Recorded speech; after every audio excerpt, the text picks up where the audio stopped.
茂名有烧烤、烤鸡肉，秉持广东人对食材新鲜度的追求，鸡一定要现宰。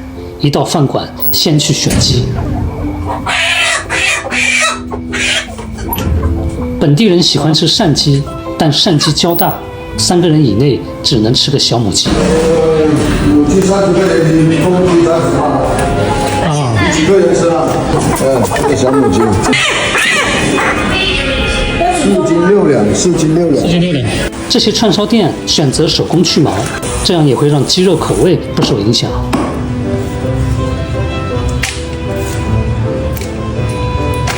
洗净、修理、切块，然后用葱姜水等简单腌制，最后串成串。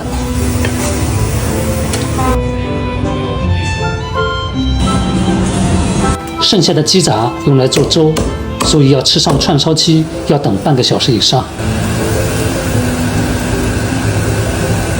这种串烧鸡大概始于上世纪90年代，现在遍布茂名。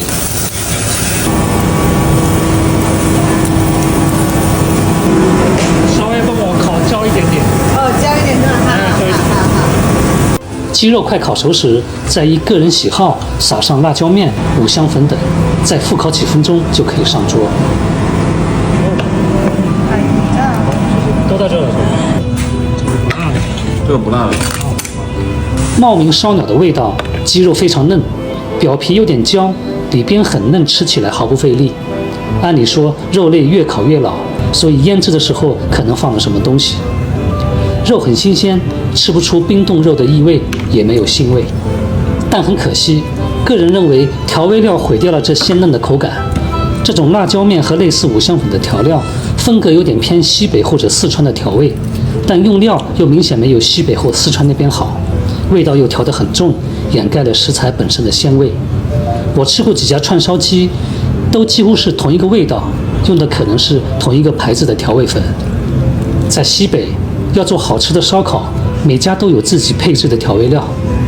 这种新鲜的鸡肉，只需要撒点盐，再撒一点粗颗粒的孜然，味道就会很美。但还是有惊喜，有些串烧店做的鸡杂粥很鲜美，让人意外。果然，粤人做粥有一套。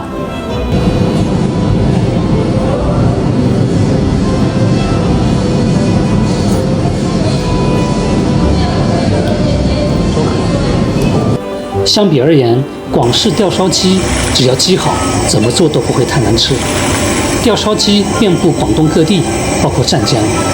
新鲜的鸡浇上脆皮酱，放进已经预热的烤炉里。当地人吃白切鸡喜欢用扇鸡，而烧鸡则用母鸡较多，因为母鸡的肉要滑嫩一些。吊烧鸡更加普遍。价格大概在80块钱一只左右，性价比也比串烧鸡要高很多。从还是严冬的北方又来到温暖的南方，思绪翻飞。以前中原地区也很温暖吧，草木茂盛，河南叫做豫，意思是大象出没的地方。现在大象早就从中原迁徙到了云南以南，沧海桑田，几千年之间变化如斯，让人感慨。